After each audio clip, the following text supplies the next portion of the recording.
Bien, bonjour. Merci, Monsieur le Président, de cette invitation. Merci, François. Je suis toujours mal à l'aise quand j'entends des propos sur mon niveau. J'essaie de faire juste ce que je peux à mon niveau, justement. Je vais essayer de répondre à un certain nombre de vos préoccupations. Alors, je vais dérouler mon propos sur plusieurs séquences. Une séquence un peu générale, et puis après voir avec cette guerre les conséquences sur des systèmes d'élevage, sur les grandes cultures, et puis sur les approvisionnements des pays qui sont étroitement dépendants de l'Ukraine et de la Russie pour leur approvisionnement, notamment en céréales, pour se nourrir, et ça, c'est à l'origine d'une grande préoccupation, puisque ces pays-là sont tellement dépendants que s'il y a des ruptures d'approvisionnement, ça peut entraîner un certain nombre de conséquences politiques, sociales, géopolitiques qui s'ajouteraient au contexte actuel.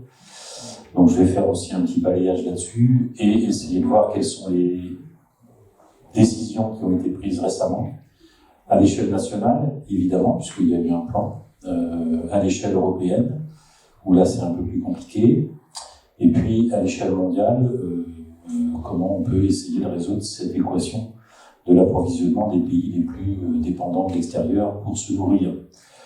Car cette population mondiale doit quand même se nourrir 3 fois par jour, enfin en principe, ce qui pose pour certains un certain nombre de contraintes très lourdes, financières évidemment, mais des contraintes aussi quantitatives. Bien, et puis je conclurai en essayant de voir un petit peu quelles sont les grandes variables qu'il faut que vous reteniez, vous, acteurs économiques, acteurs agricoles, dans ce contexte actuel. Alors, au préalable, je voudrais juste préciser que depuis le 24 février, alors on avait déjà beaucoup de travail avant, mais depuis le 24 février, la nuit du 24, et l'invasion de l'Ukraine par la Russie, évidemment, notre travail dans le service dont je suis responsable, dans le service, toutes les activités qu'on a, on a été énormément mobilisés depuis le 24 février, notamment par le réseau des chambres, pour essayer de comprendre la situation et d'en évaluer les répercussions sur l'agriculture, sur les exploitations agricoles et sur les approvisionnements mondiaux, pour une raison très simple, c'est que l'Ukraine et la Russie sont quand même 2 géants de l'agriculture mondiale, donc il fallait absolument étroitement suivre l'évolution du conflit et regarder quelles étaient les répercussions sur des matières premières, évidemment, que ce soit les matières premières énergétiques qui rentrent directement, comme on va le voir dans les intrants, mais aussi les matières premières agricoles qui rentrent dans l'alimentation des humains et dans l'alimentation du bétail également. Alors, il n'y avait pas trop d'une personne pour faire ça, donc ma jeune et brillante collaboratrice Marine Raffray, nous formons un binôme maintenant sur ce sujet. Nous partageons les interventions qui sont extrêmement nombreuses. Parfois, nous intervenons même en binôme, tous les deux directement. Donc, c'est pour cette raison que j'ai laissé son nom, Marine Raffray, sur le diaporama pour indiquer que je ne suis pas seul à travailler sur ce sujet et je n'en aurai pas forcément tous les moyens de le faire seul. Alors, le titre est un peu brutal, il est un peu inquiétant même, l'agriculture par temps de guerre. On ne peut pas se voiler la face. Nous sommes évidemment sur le continent européen dans un conflit qui oppose 2 belligérants, l'Ukraine et la Russie, mais qui a évidemment des répercussions sur le contexte géopolitique. Alors c'est une agriculture par temps de guerre qui, en plus, forme un contexte qui s'inscrit dans un environnement européen particulier, puisque nous allons avoir une nouvelle politique agricole commune qui devrait se mettre en place le 1er janvier de l'année prochaine, en 2023, avec 2 années de retard. Et vous verrez que, avec les retours que nous commençons à avoir de la Commission européenne sur les plans stratégiques nationaux, en tout cas sur les 18 pays sur 27 qui les ont remis à la Commission, il y a déjà des demandes de modification, de correction. La France en fait partie. Ce qui fait que ça pourrait éventuellement hypothéquer l'entrée en vigueur de la PAC le 1er janvier de l'année prochaine. C'est une hypothèse qu'il faut avoir à l'esprit, même si c'est pas évidemment souhaitable. Donc, je voudrais déjà commencer par les prix, en indiquant que ce qui est en train de se passer en termes de flambée des prix n'est pas tout à fait nouveau. J'essaye d'expliquer régulièrement que ce qui se passe en ce moment prend sa source dans la fin de l'année 2020, début de l'année 2021. Donc on est quasiment sur 1 an et demi de hausse ininterrompue, avec quelques à-coups quotidiens ou hebdomadaires, mais la tendance n'est pas remise en cause. Et donc il faut bien avoir à l'esprit que ce qui est en train de se passer sur les marchés était déjà amorcé à partir, disons, du début de l'année dernière, 2021, puisque nous avions un contexte très particulier. Nous étions encore dans la pandémie, on y est encore un petit peu, évidemment, mais ce que vous constatez sur le premier graphique en haut, c'est le décrochage, évidemment, de notre économie et de l'économie mondiale plus globalement. Toutes les économies ont plongé, il y en a très peu qui ont échappé à ce qu'on pourrait appeler la congélation des activités économiques pendant plusieurs mois. Donc, des unités de production à l'arrêt, le commerce mondial des marchandises a été aussi mis à l'arrêt. Donc, plus beaucoup de marchandises ne circulaient. Et ce qui est assez original sur la période de la pandémie, c'est que l'agriculture a constitué un secteur qui a manifestement mieux résisté que les autres. Quand on fait des comparaisons avec le bâtiment et les travaux publics, par exemple, ou avec un certain nombre d'autres secteurs industriels, le secteur agricole a bien résisté, il a continué à approvisionner, il y a eu quelques ruptures, mais très temporaires, et donc de ce point de vue-là, on a pu mesurer l'importance de ce secteur dans des contextes très difficiles, très contraints, pour répondre aux besoins des populations. Il n'en reste pas moins que l'agriculture n'a pas pu empêcher le décrochage de la croissance économique mondiale. Ça a été moins 3% dans l'ensemble des pays et moins 8% pour l'économie française. Et il fallait effectivement, de ce point de vue-là, que les pouvoirs publics réagissent très vite et adoptent des plans massifs pour relancer la machine, puisque si on n'avait rien fait, on serait encore certainement dans une amorce de reprise économique, avec toutes les difficultés que ça pouvait représenter. Donc, ces plans de relance massifs, il y en a eu en France, il y a eu surtout pour l'Union européenne le plan de relance de 750 milliards, c'est quand même une grande première pour l'Union européenne que d'avoir un plan mutualisé, avec la possibilité pour la Commission européenne d'emprunter sur les marchés financiers des sommes d'argent pour pouvoir ensuite les réinjecter dans les circuits économiques et dans les circuits financiers, sous forme de prêts ou sous forme de subventions, évidemment, avec toutes les difficultés que ça a posées pour un certain nombre d'États membres qui n'étaient pas tout à fait d'accord. Mais il n'en reste pas moins que, en juillet de l'année dernière, ce plan a été adopté et a commencé à se mettre en application. Donc, rien que ça, si vous ajoutez les États-Unis, la Chine a aussi adopté un plan de relance, tous les pays ont fait redémarrer leur production, et que pour entretenir ce redémarrage, il a fallu des matières premières, qu'elles soient agricoles, qu'elles soient énergétiques ou qu'elles soient à usage industriel. Donc, tous les pays qui ont relancé à peu près au même moment se sont retrouvés au même moment sur les marchés pour acheter ces matières premières, avec parfois des effets d'encombrement qui ont fait monter les prix, d'autant plus que pour certains produits, évidemment, la reprise n'était pas suffisamment concrète, la production n'était pas encore au rendez-vous, donc il y a eu un déséquilibre entre les offres et les demandes, avec de surcroît le problème des conteneurs qui n'étaient plus disponibles pour tout le monde. Donc il y a eu à la fois une flambée des prix des matières premières, une flambée du prix du fret maritime, et tout ça a évidemment enclenché un processus jusqu'à aujourd'hui avec la guerre en Ukraine, bien évidemment. Vous voyez sur le deuxième graphique le prix du pétrole, qui, d'une certaine manière, depuis la crise économique et financière de 2008, est particulièrement volatile. Mais on avait atteint des sommets au moment de la crise économique et financière, puisqu'on était au voisinage de 140 $ le baril, c'était très vite redescendu. Et puis, évidemment, avec la pandémie, on était descendu en dessous de 20 $ le baril, avec, pendant quelques jours, même des prix négatifs. Il y avait une telle contraction de l'activité économique qu'il n'y avait plus du tout de demande du moindre baril de pétrole. Donc les offreurs proposaient des prix négatifs pour essayer d'écouler un peu la production. Donc vous imaginez qu'aujourd'hui, évidemment, tous les grands pays producteurs et exportateurs n'envisagent pas un seul instant d'augmenter la production, parce que ça pèserait sur les prix. Ils veulent récupérer, évidemment, tout ce qu'ils ont perdu pendant la pandémie. Et donc l'OPEP en particulier, et l'OPEP plus maintenant, comme on l'appelle, puisque dedans, le petit plus représente la Russie, en profite évidemment avec des prix du baril qui oscillent entre 95 et 120 $. Bon, ça fait des recettes pétrolières qui justement permettent à certains pays du Moyen-Orient ou d'Afrique du Nord, comme l'Algérie, d'essayer de financer et d'alléger la contrainte d'approvisionnement, la contrainte de prix sur des tonnes de blé importées, évidemment.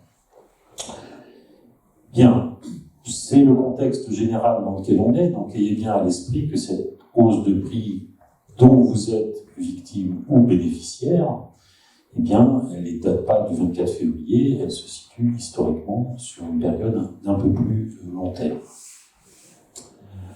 Alors, quand on fait un panorama de tous les produits de grande culture, le blé, évidemment, a explosé. On est dans des fourchettes de 350-400 € la tonne. Le colza, lui aussi, s'est envolé. L'orge, c'est la même chose. Et pour certains oléagineux, comme le tournesol et le soja, c'est un peu le même profil. Et pour le tournesol, ça pose évidemment un certain nombre de problèmes, puisqu'il n'y a pas assez d'offres aujourd'hui, il y a une demande très forte, et on a un pays, je vais y revenir tout de suite, l'Ukraine, qui représente à peu près la moitié des exportations mondiales d'huile de tournesol. Donc comme c'est un pays qui est évidemment lourdement affecté par le conflit, il n'y a plus beaucoup de production, il n'y a plus rien ne sort pratiquement des terminaux portuaires, et bien ça a propulsé l'huile de tournesol aux alentours de 2200-2300 $ la tonne, avec des effets de propagation sur les autres types d'huile, puisque comme c'est assez cher, comme il n'y a pas suffisamment de volume, eh bien les utilisateurs, que ce soit dans l'industrie, que ce soit dans la restauration, ou même chez les particuliers, se reportent sur d'autres types d'huile. L'huile de colza, il faudra surveiller de près ce qui va se passer sur l'huile d'arachide, évidemment, et maintenant l'huile de palme, avec une conséquence assez impressionnante, qui était d'une certaine façon anticipée, c'est que l'Indonésie, qui est un gros protagoniste du marché mondial de l'huile de palme, eh bien, a fermé ses frontières, elle n'exporte plus le moindre litre d'huile de palme. Évidemment, ça provoque une raréfaction des volumes disponibles, avec une montée du prix, mais là, il ne reste plus beaucoup de solutions alternatives pour essayer de trouver de l'huile, évidemment. Alors sur le tournesol qui préoccupe beaucoup, vous savez tous que dans les magasins, dans les rayons, ça commence à se vider allègrement. Eh bien, la Russie et l'Ukraine, ce sont quand même les deux grands acteurs de l'huile de palme, de l'huile de tournesol sur le marché mondial. Ça représente presque 80% eux deux, avec une prédominance de l'Ukraine, bien évidemment. Et de l'autre côté, sur les importateurs, on en a un certain nombre, les pays d'Afrique du Nord, du Moyen-Orient, l'Inde, la Chine, l'Europe, évidemment, c'est 16%, ce qui explique, étant donné ce pourcentage, qu'il y a autant de difficultés à en trouver. Autre chose qu'il faut avoir à l'esprit, c'est que les niveaux de prix qu'on avait atteints, tous les pics de prix qu'on avait atteints au moment de la crise économique et financière, en 2008, 2014 à peu près, 2013, eh bien ces niveaux ont été dépassés largement. Donc on voit bien qu'en l'espace de 15 ans, 10-15 ans, on a des épisodes maintenant de flambée de prix, ça peut redescendre, mais on est sur des tendances maintenant haussières qui sont assez impressionnantes et en même temps préoccupantes. Je rappelle en même temps que les hausses de prix à cette époque-là, en 2008-2012 à peu près, avaient provoqué des émeutes de la faim dans un certain nombre de pays. Et en 2011, évidemment, les printemps arabes. Donc c'est ça aussi que les États-Unis, par exemple, veulent surveiller. Je vais revenir là-dessus. Il ne faut pas oublier non plus qu'en matière de blé, l'Ukraine et la Russie, c'est 33% des exportations mondiales. La Russie, à elle seule, représente une vingtaine de pourcents des exportations mondiales de blé. C'est depuis 2016 le premier ou le deuxième exportateur mondial de cette céréale. Donc c'est un acteur prépondérant qui détient maintenant un pouvoir alimentaire absolument colossal. Et évidemment, on a de grosses inquiétudes sur les semis en Ukraine. Quels moyens de production? Faut-il y avoir des semences suffisantes, suffisamment d'engrais? Les ports ukrainiens sont à l'arrêt, notamment Odessa et Mariupol. Évidemment, vous avez tous à la télévision chaque soir quelques images de Mariupol. C'est un désastre absolu. Mais vous allez comprendre que la Russie a aussi un intérêt à prendre possession de ces deux terminaux portuaires, étant donné l'importance que la mer d'Azov en particulier représente pour la circulation des bateaux, puisque l'Ukraine exportait essentiellement à partir de ces terminaux portuaires vers le Moyen-Orient et l'Afrique du Nord. On est à peu près aujourd'hui sur 6 millions de tonnes de blé, et encore c'est pas énorme, puisque tout ce qui avait été récolté avant avait pu partir juste avant le début du conflit, et 15 millions de tonnes de maïs qui sont encore en souffrance dans ces terminaux portuaires. D'autant plus que les autorités ukrainiennes, pour essayer de nourrir la population, et en particulier les soldats, ont décidé d'arrêter d'exporter du blé, du maïs et quelques viandes, notamment la volaille. Ce qui est plus inquiétant, c'est que la Moldavie et la Hongrie, donc la Hongrie, un pays membre de l'Union européenne, ont décidé aussi de retenir un peu de volume sur leur propre territoire pour ne plus dépendre de l'extérieur. Donc ça aussi, s'il y a un effet en chaîne, si tout le monde se met à moins exporter, eh bien ça va poser un problème non seulement pour les importateurs, mais aussi sur les prix. Donc on va avoir une spirale infernale qui va s'installer. Sur le fret maritime, ça s'est un petit peu détendu ces dernières semaines, mais il y a juste une source de préoccupation, ce sont les compagnies d'assurance qui, évidemment, sur la région, ne veulent plus s'engager à assurer les navires parce que ça serait beaucoup trop dangereux de les exposer, évidemment, à des bombardements éventuels. On a une mauvaise perspective de récolte de blé en Chine, plus des phénomènes climatiques en Amérique latine. Donc il y a vraiment des sources de préoccupation, notamment pour la campagne suivante, avec en plus la question de savoir si on aura suffisamment d'intrants pour l'année prochaine pour essayer de récolter du blé en quantité suffisante. Alors, première conséquence, sur les élevages, on est là sur des menaces assez importantes, bien que les prix se tiennent plutôt bien. Et donc, il faut faire la balance entre le prix et évidemment les charges qui s'alourdissent. On est sur un coût de l'aliment du bétail qui a augmenté de 16% en janvier 2022 par rapport au même mois de l'année dernière, avec des prix sur les tourteaux de soja, de colza et de tournesol qui ont quand même atteint des sommets. Et puis, les industries de l'aliment commencent à réduire leur production, étant donné le coût que représente l'approvisionnement en blé, en maïs, en soja, etc. Ce qui fait que vous avez aujourd'hui, comme toutes les courbes que vous allez voir par la suite, des courbes qui sont quasiment verticales depuis la fin de l'année 2020, et cette explosion. Et l'Institut national de la statistique et des études économiques, l'INSEE, a indiqué récemment qu'elle n'avait jamais vu un indice de prix de l'aliment pour animaux aussi élevé depuis que cet institut a été créé en 1947. Et puis l'aliment porc, c'est évidemment la même chose, avec en plus l'épidémie de grippe aviaire qui ne fait qu'ajouter à l'incertitude dans certains départements, comme vous le savez. Alors, ce qui explique que, dans un premier temps, les pouvoirs publics en France ont débloqué un plan de soutien de 270 millions d'euros pour la filière porcine, qui a été quand même lourdement affectée par la fermeture du marché chinois qui reconstituait son cheptel après l'épisode de peste porcine africaine.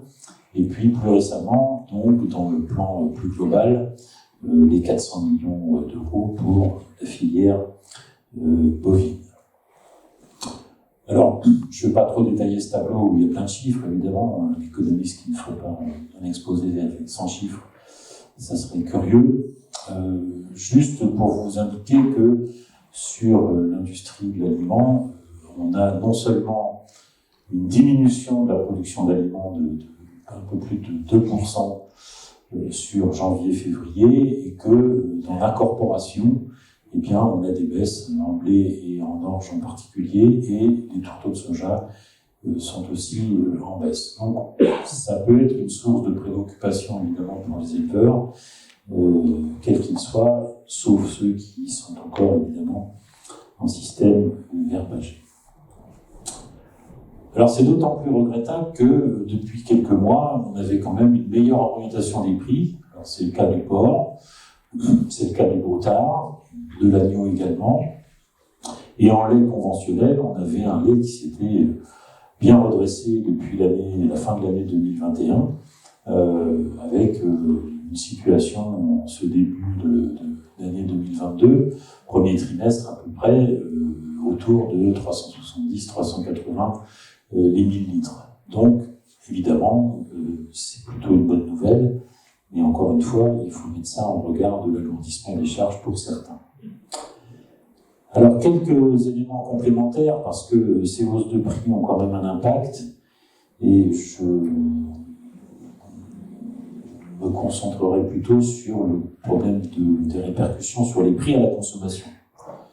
Vous savez tous que nous sommes dans une situation d'inflation maintenant, ce qui n'était pas arrivé depuis maintenant 20 ou 25 ans, puisqu'on avait cherché au contraire à diminuer les prix pour essayer de soulager le pouvoir d'achat des consommateurs. Et bien ce contexte de guerre, plus, comme je vous l'ai dit, ce qui s'était passé un peu avant avec la forte reprise économique dans le monde, eh bien on cumule tout ça, et à l'arrivée, vous avez un indice des prix global qui frôle les 5% en France, et encore, c'est pas le plus élevé dans l'Union européenne, puisque en Espagne, on est à 8%, en Pologne, on est à 10%, et sur les prix alimentaires, on est maintenant pas loin des 4% d'augmentation, ce qui, évidemment, provoque un certain nombre de réactions de la part des consommateurs, qui cherchent, étant donné leur pouvoir d'achat, à faire des arbitrages entre ce qui est prioritaire.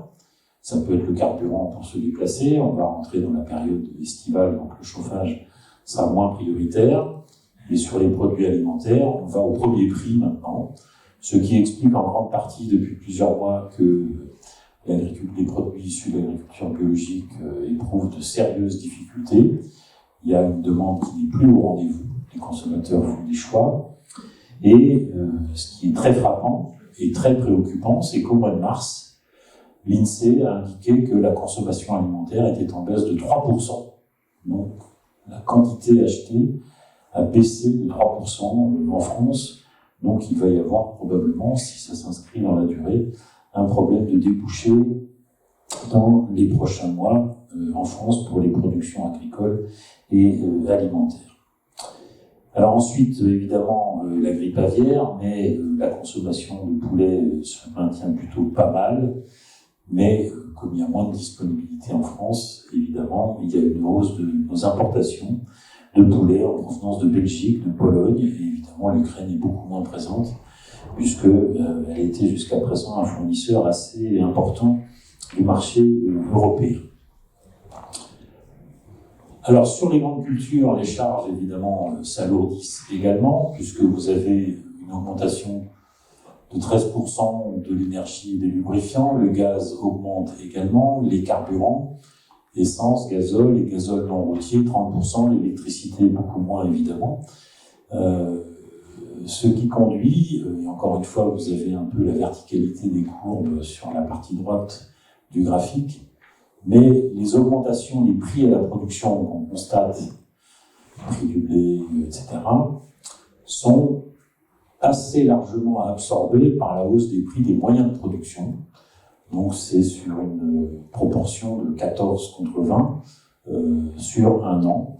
Donc là, c'est une source de préoccupation pour les agriculteurs, évidemment, qui peuvent bénéficier de prix très nettement orientés à la hausse, mais évidemment prennent de plein fouet les prix des intrants. Alors, autre problème, c'est celui de l'Union européenne. Vous avez un certain nombre d'États membres qui sont très dépendants de la Russie, pour le gaz notamment, et la Russie, comme vous le savez, fait des sélections sur les clients maintenant. Si elle soupçonne de près ou de loin un pays d'être un peu co-belligérant parce qu'il accueille sur son territoire des forces de l'OTAN ou du matériel militaire qui doit être acheminé à l'Ukraine, eh bien la Russie a décidé pour la Pologne et la Bulgarie il y a quelques jours de cesser ses approvisionnements en gaz. Et donc il faut pour ces deux pays qu'ils trouvent des fournisseurs de substitution. Alors ça peut être la Norvège évidemment, les États-Unis, le Qatar, ça peut être aussi un peu l'Allemagne. Et vous savez donc les principaux fournisseurs de ces deux pays. L'Algérie peut aussi constituer une source possible d'approvisionnement en gaz, avec toutes les contraintes que cela peut évidemment représenter.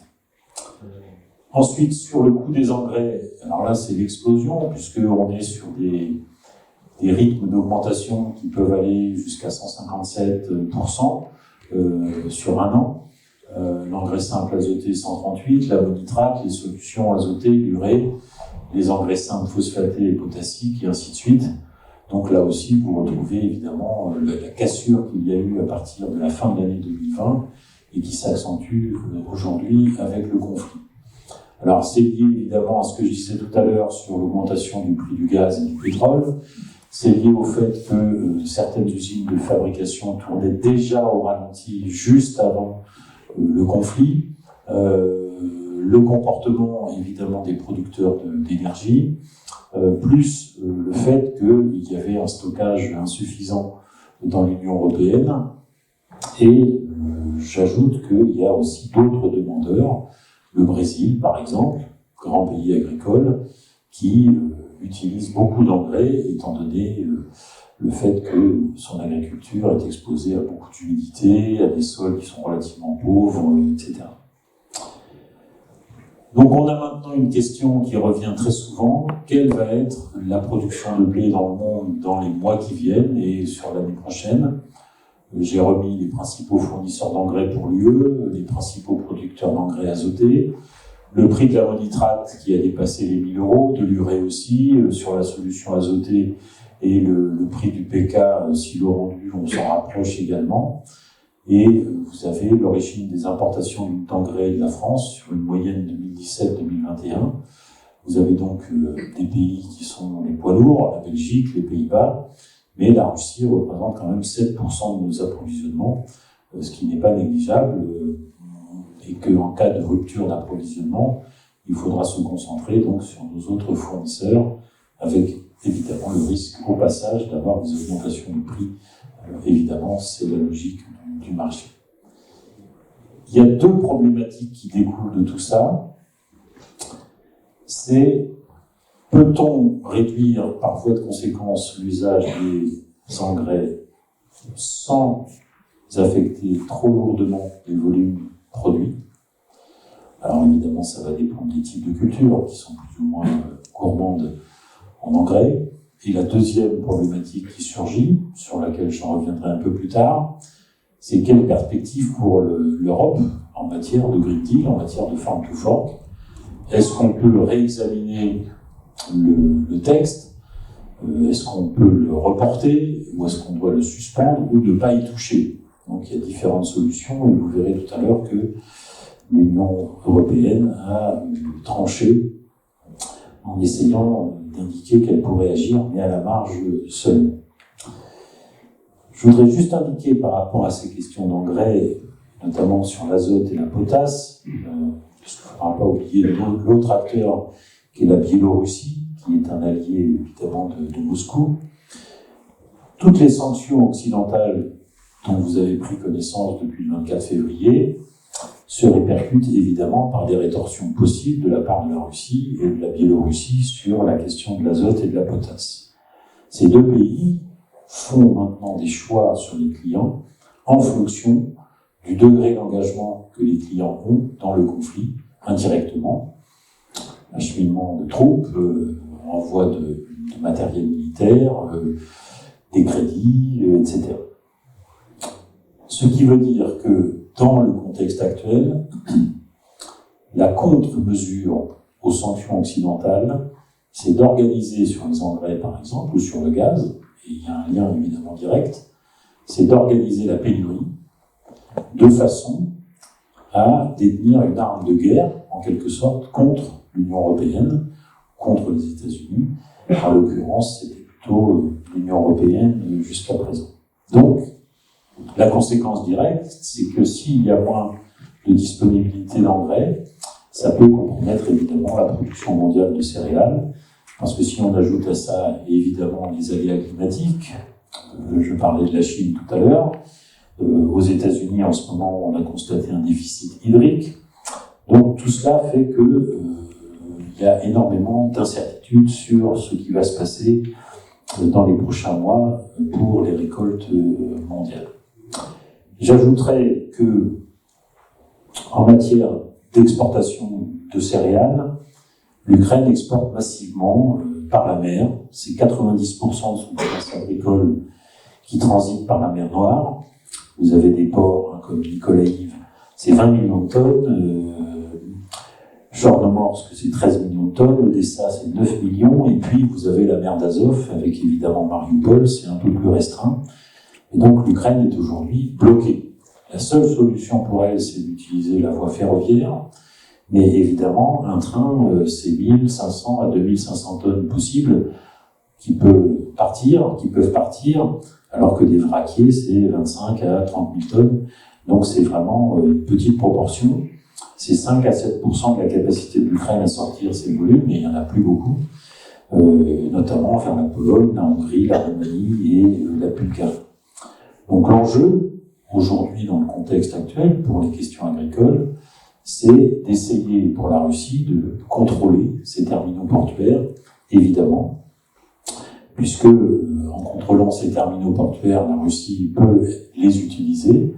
Mais la Russie a un autre atout, c'est qu'elle a aussi des infrastructures ferroviaires particulièrement poussées, jusqu'à Vladivostok, avec en plus les routes de la soie chinoises qui avaient commencé à se mettre en place depuis quelques années. Donc on a des perspectives d'exportation de la Russie sur le blé qui sont assez colossales, et en particulier vers la Chine, qui s'est engagée au tout début du conflit à augmenter ses achats de blé russe, avec évidemment une facturation en roubles, ce qui pose évidemment un problème, puisque jusqu'à présent, c'était plutôt en dollars. Ce qu'il faut en déduire, et je vous invite à avoir ça à l'esprit, c'est que ce conflit est aussi, si on l'interprète correctement, une façon de désoccidentaliser le marché mondial des céréales. La Russie tente de prendre possession du marché mondial des céréales avec la Chine et un autre protagoniste qui est l'Inde. Et pourtant, l'Inde et la Chine ne s'entendent pas forcément, mais là, il y a un front qui est en train de se créer à la faveur de cette guerre, ou par la conséquence de cette guerre, pour essayer d'écarter l'Occident de ces marchés mondiaux de céréales et de blé en particulier. Troisième conséquence, je l'évoquais dans mon préambule, l'insécurité alimentaire dans le monde. Je rappelle quels sont les principaux exportateurs sur l'année 2021-2022. Donc l'Union européenne s'est repositionnée comme premier exportateur mondial, mais depuis 2016, c'était plutôt la Russie. La Russie qui n'a pas eu une grande récolte l'année dernière. Et puis sur les principaux importateurs, vous avez l'Égypte, qui est structurellement et historiquement le premier importateur mondial avec 12 millions de tonnes. L'Indonésie, la Turquie, la Chine, l'Algérie, le Bangladesh, l'Iran, le Brésil, les Philippines, le Nigeria. Et le pays industrialisé, c'est le Japon, évidemment, même si la Chine est un pays aujourd'hui industrialisé. Si je vous ai mis cette liste, c'est aussi pour vous montrer que dans ces pays-là, il y a des alliés de la Russie. Donc ça peut avoir une incidence, évidemment, sur les courants d'échange et sur les possibilités pour nous d'exporter vers ces pays pour remplacer momentanément la Russie. C'est le cas en particulier de l'Algérie. Donc il y a des choses qui sont en train de se jouer là aussi. Et sur la petite cinquantaine de pays qui dépendent de l'Ukraine et de la Russie, vous voyez qu'il y en a quand même beaucoup, avec parfois des dépendances à 100%. C'est le cas, par exemple, de l'Arménie, ou de l'Azerbaïdjan, ou de la Géorgie. Et puis, bon, il y a des pays qui sont évidemment moindre envergure, sans leur faire injure, comme les Seychelles, par exemple. Mais après, vous avez parfois une polarité entre l'Ukraine et la Russie. Donc tous ces pays-là vont chercher à s'approvisionner avec des pays de substitution. Ça peut être le cas de la France, ça peut être l'Australie, ça peut être les États-Unis, le Canada, l'Argentine, l'Inde, qui s'est engagée à exporter un peu plus de blé. Mais vous avez une typologie à bâtir entre ceux qui détiennent des produits énergétiques. Le cas simple, c'est l'Algérie. Avec un prix du pétrole aussi élevé, l'Algérie peut encore tenir et acheter un tonnage assez élevé, étant donné, même avec 380-400 euros la tonne, c'est encore tenable pour l'Algérie, étant donné les recettes pétrolières qu'elle détient. C'est beaucoup plus difficile sur d'autres pays, comme le Yémen, comme le Liban, ou comme l'Afghanistan. Quand vous regardez, par exemple, sur ce petit échantillon, vous avez l'Égypte qui dépend donc à 86% de ces deux fournisseurs, la Russie et l'Ukraine. La Turquie, la Tunisie, le Liban. Le Liban, 80% de dépendance vis-à-vis de l'Ukraine en blé. Le Liban, vous avez 50% de la population qui vit aujourd'hui en dessous du seuil de pauvreté. C'est un pays ruiné, économiquement, financièrement, et qui n'a plus qu'un mois de stock de blé disponible. Comment vont-ils faire? À quel prix? Il va falloir les aider d'une façon ou d'une autre. Donc certains exportateurs commencent à s'engager pour fournir un peu plus. C'est le cas de la France, c'est le cas de l'Inde, c'est le cas de l'Australie. L'Australie en orge aussi. En maïs, c'est un peu plus compliqué, puisque le Brésil et l'Argentine, et surtout le Brésil, comme vous le savez, utilisent beaucoup de maïs pour les biocarburants, et les États-Unis aussi. Et la déclaration de M. Biden récemment, la souveraineté alimentaire, oui, mais ça ne doit pas se faire au détriment de notre souveraineté énergétique. Donc, nous continuerons à utiliser du maïs pour faire de l'éthanol. Il n'en reste pas moins que le ministère de l'Agriculture américain a lancé une enquête pour savoir comment pourrait-on subventionner les pays importateurs les plus fragiles politiquement, socialement, pour qu'ils continuent à importer du blé. Alors l'interrogation que j'ai, c'est de savoir si ce sera des subventions toutes origines confondues ou si ce sera destiné uniquement aux exportateurs américains, c'est-à-dire aux producteurs de blé américains.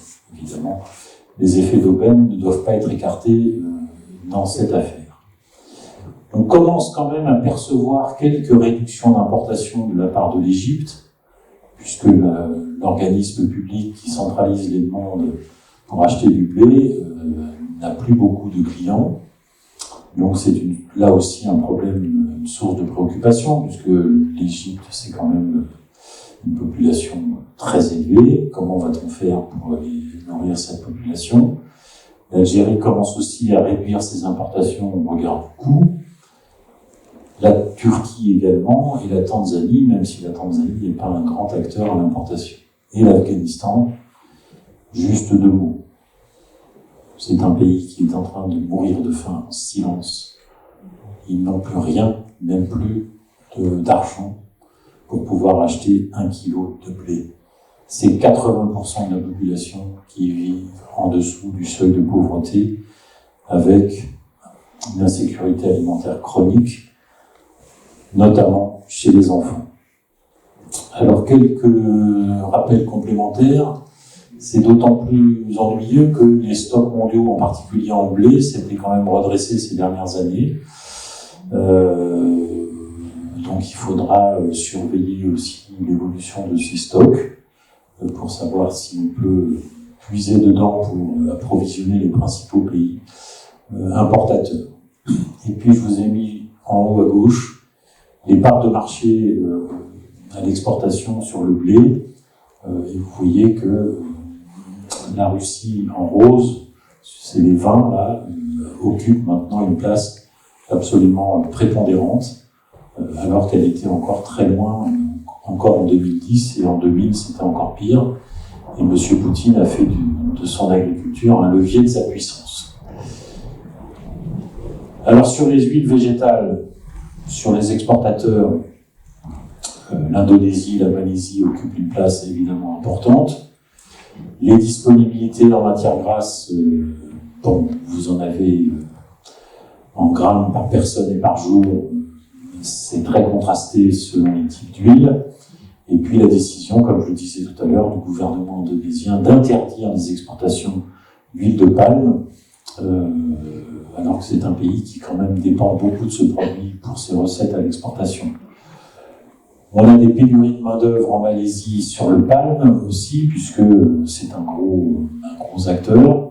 Et puis évidemment, tout ce que j'ai dit sur le tournesol tout à l'heure rentre en ligne de compte. La conséquence, c'est que le prix de l'huile de palme se rapproche des 1600 $ la tonne, et évidemment, ça entraîne les autres prix d'huile. Et puis, à droite, vous voyez que les soubresauts importants au moment de la crise économique et financière, eh bien, on les retrouve aujourd'hui, et c'est surtout évidemment les huiles qui tirent, mais vous avez toutes les autres productions agricoles qui sont globalement orientées à la hausse. Et si on prend juste l'indice des prix alimentaires global, eh bien, il a dépassé récemment le niveau de 2008. Alors, dans ce contexte, la France, qui occupe encore pendant quelques semaines la présidence du Conseil de l'Union européenne, a pris l'initiative FARM, c'est-à-dire résilience pour l'agriculture et l'alimentation. C'est une mission dont le président de la République a pris l'initiative, avec 3 piliers. Le pilier commercial, essayer de trouver des solutions pour que les productions circulent plus facilement, notamment avec une prise en compte des stocks, et essayer de lever toutes les barrières commerciales injustifiées. Donc là, on a déjà des notions assez intéressantes à suivre sur les règlements internationaux. Un pilier solidarité, il s'agit de soutenir les producteurs et les capacités de production de l'Ukraine. Et un pilier production, il faut essayer de renforcer les capacités agricoles de manière durable dans les pays les plus concernés par la vulnérabilité alimentaire. Alors cette initiative, on ne sait pas trop comment elle va évoluer, comment elle va aboutir, parce que l'initiative française est maintenant concurrencée par une initiative allemande. Berlin a pris la décision de lancer aussi son initiative pour essayer d'alléger les contraintes alimentaires dans le monde. Il y a des tensions terribles avec la FAO qui ne veut pas se voir dessaisir des dossiers de la sécurité alimentaire, etc., etc. Donc le multilatéralisme, rien qu'à travers cette fenêtre, est quand même très endommagé depuis quelques années, et c'est bien regrettable. C'est d'autant plus regrettable que je rappelle quand même qu'il y a des instruments qui existent depuis 2011, au moment du G20, sous présidence française encore à l'époque. Il y avait eu un certain nombre de recommandations et d'outils proposés pour fluidifier un petit peu l'information et avoir une connaissance notamment des stocks. Donc, transparence des marchés physiques et financiers, notamment les marchés à terme, transparence sur l'état des stocks mondiaux, sauf que vous avez un certain nombre d'États qui considèrent que ces stocks sont stratégiques et qu'il ne faut surtout pas les dévoiler, c'est le cas de la Chine en particulier, qui est aujourd'hui à la tête d'un stock mondial de blé et de maïs absolument colossal, mais on a du mal à avoir les volumes précis. Une meilleure régulation des marchés, avec un contrôle des positions des acteurs, notamment sur les marchés à terme, la nécessité d'augmenter les productions agricoles de 70% à l'horizon 2050. Ah, ça fait réagir, ça. J'aurais souhaité que, dès cette époque, l'Union européenne entende cette proposition et l'impératif de mieux coordonner les politiques commerciales à l'échelle mondiale, sauf que l'OMC est en panne depuis 2001, il n'y a toujours pas d'accord, en particulier sur l'agriculture, on pourrait y revenir si vous le souhaitez, et préserver les solutions multilatérales. Ben oui, sauf que l'Union européenne pratique plutôt le bilatéralisme que le multilatéralisme, ce qui pose un certain nombre de problèmes. Donc il y avait des outils qui avaient été créés, le système d'information des marchés agricoles, où les États pouvaient partager des informations sur la situation de la production, de la consommation et des stocks, un suivi satellitaire de l'agriculture mondiale pour essayer de prévoir les récoltes et les articuler évidemment en prévision météorologique, et puis un forum d'action rapide pour essayer de mieux coordonner donc ces politiques commerciales et éviter les interruptions des échanges. Avec la pandémie, les échanges ont été interrompus. Bon, sur les produits agricoles, ça s'est pas trop mal passé finalement. Mais on est loin, finalement, depuis 2011, d'avoir une application stricte de ces outils pour essayer d'alléger l'insécurité alimentaire qui n'a cessé de croître, selon la FAO, depuis 2018. Rapidement, je complète ce tableau, car il ne faut pas oublier ce point. L'euro s'affaiblit de plus en plus vis-à-vis du dollar. Or, comme nos importations d'énergie sont en dollars, évidemment, ça ne fait que alourdir notre coût d'importation et ça se répercute sur le prix du pétrole et du gaz, bien évidemment. Ensuite, il y a un point important, c'est que comme l'Ukraine ne peut plus beaucoup exporter de maïs, vous avez un certain nombre d'États membres, comme les Pays-Bas, l'Italie ou l'Espagne, qui sont des gros importateurs de maïs ukrainien, qui sont en train de se tourner vers la Roumanie et la Bulgarie pour essayer de remplacer l'Ukraine comme fournisseur. Et puis, je rappelle que l'Ukraine, c'est le premier fournisseur de tourteaux de tournesol et d'huile de la France, et le troisième fournisseur de colza. Et évidemment, dans tout cela, vous avez un poids lourd, c'est la Chine, qui siphonne beaucoup de matières premières pour sa propre consommation intérieure. Comment on fait pour sortir de tout ça? Ça va pas être simple. Alors, le gouvernement a pris des mesures au 17 mars, avec un gel des prix du gaz, la remise de 18 centimes d'euros. Oui, parce que 18 euros, ça aurait été beaucoup. Mais de 18 centimes sur le carburant, tout le volet agricole avec le plan de résilience, le remboursement anticipé de la taxe intérieure sur la consommation de produits énergétiques, sur déclaration, le versement d'un acompte de 25% pour cette taxe, l'aide aux entreprises consommatrices de gaz et d'électricité, l'aide aux élevages, j'ai parlé tout à l'heure du plan de 400 millions pour la filière bovine pour une durée de 4 mois à compter du 15 mars, les 60 millions d'euros pour la prise en charge des cotisations sociales, l'ouverture de nouvelles négociations commerciales entre l'amont et l'aval alors qu'elles venaient de se terminer dans le cadre annuel, mais aussi en toile de fond la loi Egalim 2. Donc on est en train de rouvrir ces négociations. Le plan et tous les plans de sécurisation, de souveraineté protéine et souveraineté énergétique, avec une incursion évidemment dans les plans de souveraineté français et européens dédiés aux fruits et légumes, où on devait associer les territoires d'outre-mer qui sont lourdement affectés évidemment par ces questions d'engrais et ces questions de fret maritime. Et puis à l'échelle européenne, les propositions de la Commission dans sa feuille de route du 24 mars, c'est une enveloppe de 500 millions d'euros pour soutenir les producteurs en difficulté, c'est la réserve de crise, qui manifestement ne sera pas suffisante pour certains. Des États membres qui pourraient apporter des compléments financiers, notamment sur le coût des intrants et le financement de la contribution à la sécurité alimentaire, le recours au FEDER, donc la gestion de crise, quelques avances sur des paiements directs, la dérogation sur certaines obligations concernant le verdissement avec la mise en service de jachères, mais j'ai indiqué que pour la France, c'était vraiment une mesure très partielle, très marginale, puisque ça ne va concerner que 446 000 hectares, soit 1,6% de la surface agricole, avec en plus des surfaces qui vont être de toute façon très difficiles à mettre en culture, étant donné que c'est parfois des sols peu fertiles ou qui ont des caractéristiques comme des pentes, des angles, des zones humides, qui pourront difficilement répondre aux besoins d'accroissement de la production, même si on a des contrastes selon les régions. La Nouvelle-Aquitaine, par exemple, a indiqué qu'elle serait très en difficulté, alors qu'un département comme la Somme avait peut-être les moyens d'augmenter, évidemment, ses productions en mettant en service ses surfaces. La question est posée de la diminution de la production de biocarburants mélangés, usage plus efficace des engrais, c'est-à-dire moins d'engrais azotés, davantage de protéines végétales localement produites, et puis diminution des importations d'aliments pour animaux, ce qui ne va pas être simple. Donc on est là dans une problématique, comme vous le savez, la pandémie plus la guerre. Est-ce que c'est pas un accélérateur de transition, de mutation pour l'agriculture, avec pour l'Union européenne évidemment cette ambition de la transition agroécologique.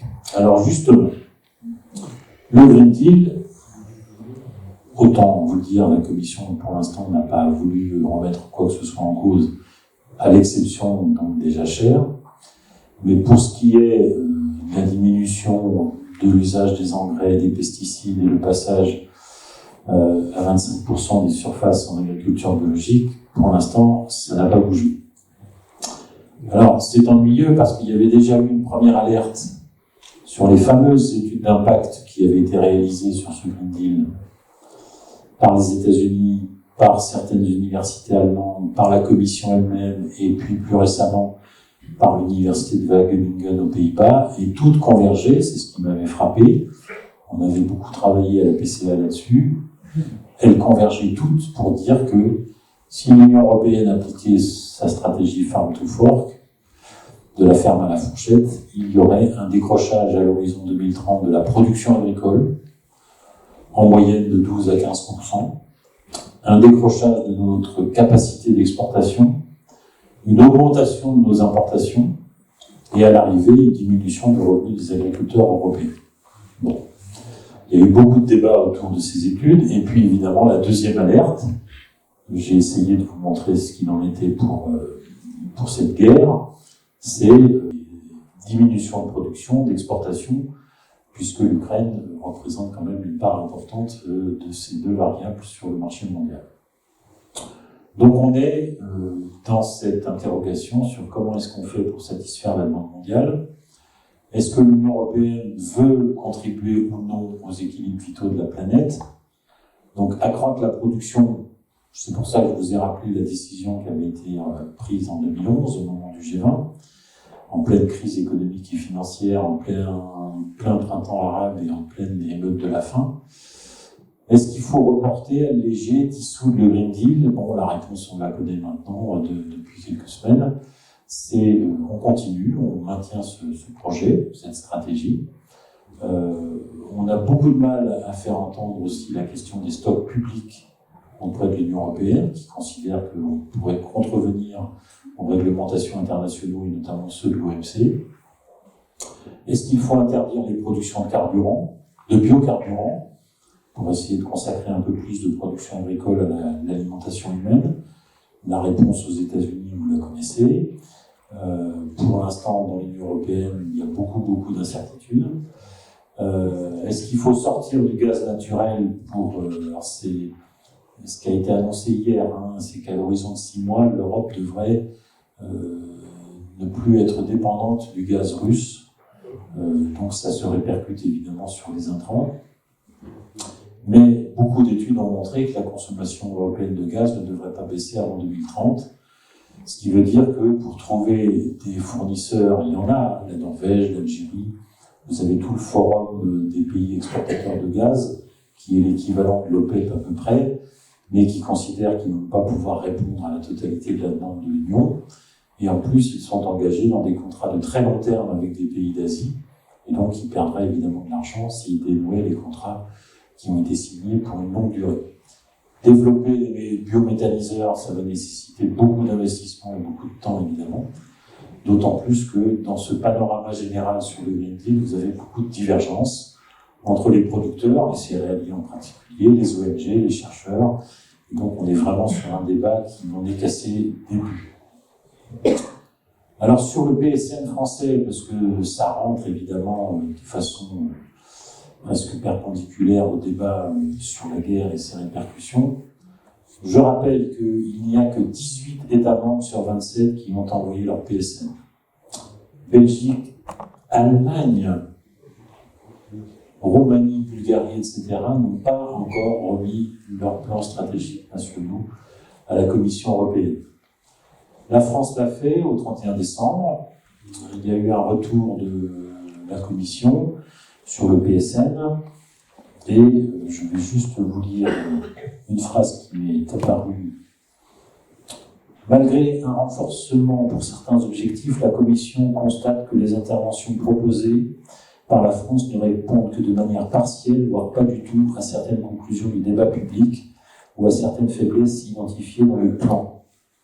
Donc vous avez toute une liste dans ce panorama sur le ciblage des aides, sur le rehaussement de la convergence de ces aides, l'augmentation des productions d'énergie renouvelable, la transition écologique, l'adaptation des exploitations au changement climatique qui n'est pas assez développée, les normes pour la rotation des cultures, la certification HVE dans le cadre de l'éco-régime et les mesures insuffisantes pour le bien-être animal. Je n'ai pris qu'un échantillon assez important, mais il y a encore d'autres points.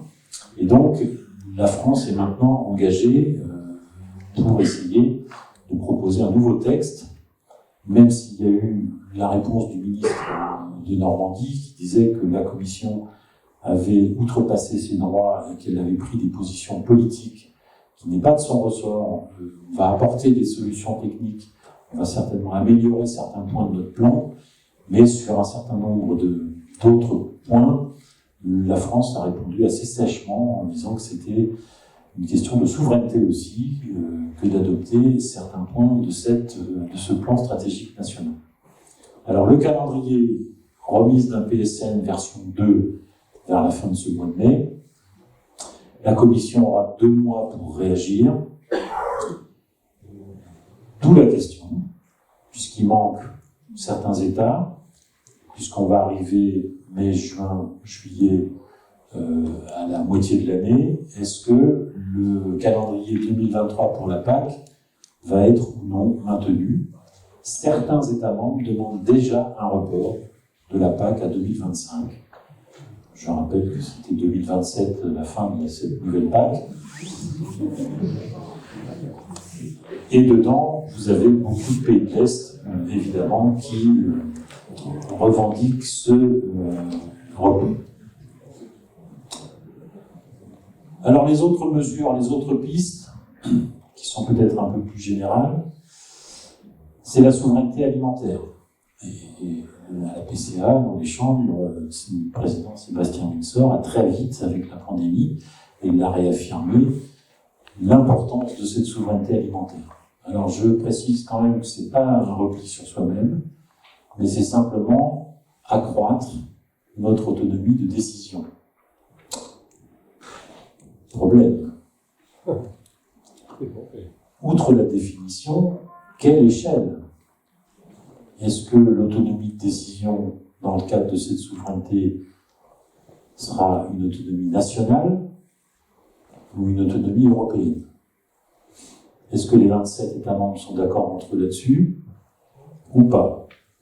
S'ils le sont, s'ils pouvaient l'être dans les années à venir, ça voudrait dire qu'on aurait probablement, à travers la question de l'agriculture et de l'alimentation, enclenché une première étape vers une Europe fédérale, ce qui est évidemment loin d'être acquis. Ensuite, réformer l'Organisation mondiale du commerce. Voilà une institution qui a été mise en service après le GATT en 1995, qui a essayé de lancer un cycle de négociation en 2001, en novembre 2001, et qui, 21 ans après, n'a toujours pas pu faire signer les 165 États membres, qui ont des intérêts très divergents, et l'OMC ne fonctionne qu'avec une règle absolue, la règle de l'unanimité. Donc il suffit qu'un seul pays ne soit pas d'accord sur le texte pour que la négociation s'arrête et reprenne un peu plus tard. 3 étapes importantes dans cette OMC, c'est les 3 refus de l'Inde. C'est là qu'on voit que le centre de gravité de l'économie mondiale il bascule vers l'Asie. C'est plus tellement l'Occident qui maîtrise les choses.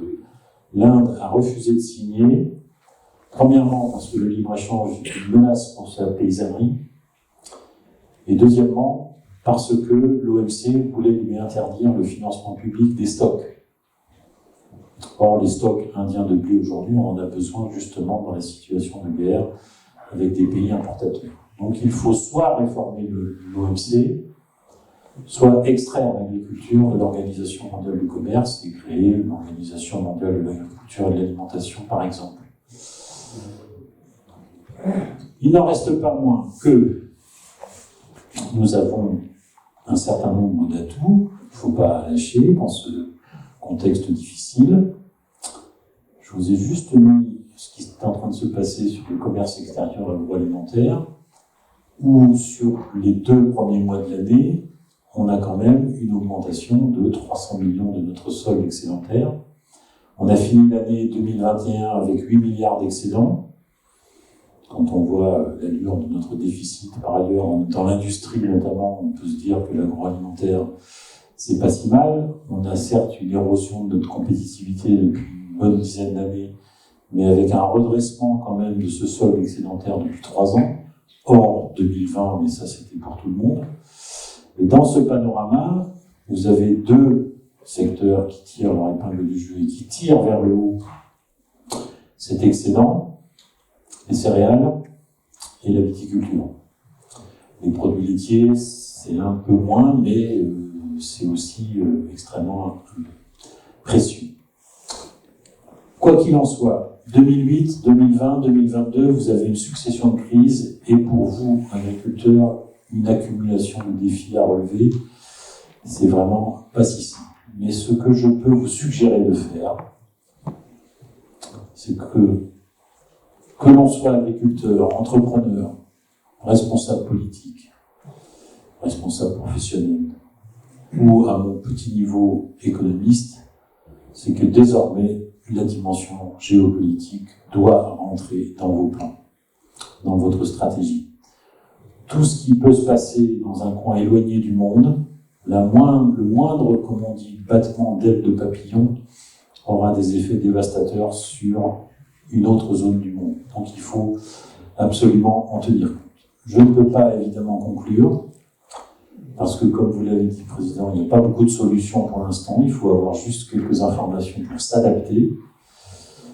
Vous avez 3 scénarios possibles selon moi, qui sont plus ou moins douloureux. On va trouver une solution diplomatique assez rapidement. L'Ukraine va conserver son entité territoriale, mais évidemment, la reprise de l'activité agricole prendra du temps. Les champs sont dévastés, il y a des mines, il y a des obus, donc ça pourra prendre plusieurs années, voire plusieurs dizaines d'années. Dans la Meuse, on retrouve encore des obus de la Première Guerre mondiale, donc vous voyez ce que ça peut entraîner.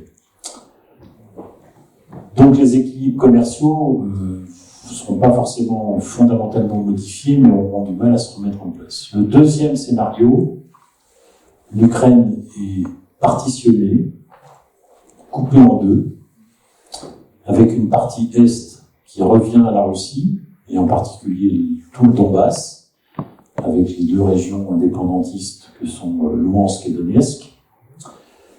Et c'est précisément dans cette région de l'Est qu'on a les principales productions agricoles, et en particulier le blé. C'est 40% de la production de l'Ukraine. Donc si la Russie met la main sur cette région-là, de l'Est, elle aura évidemment un poids colossal sur le marché mondial du blé. Et donc, à l'arrivée, on aura une nouvelle hiérarchie céréalière mondiale avec la Russie comme tête de pont du marché mondial du blé, avec des importateurs fidélisés comme la Chine, l'Égypte, le Moyen-Orient, le Brésil ou encore quelques pays africains.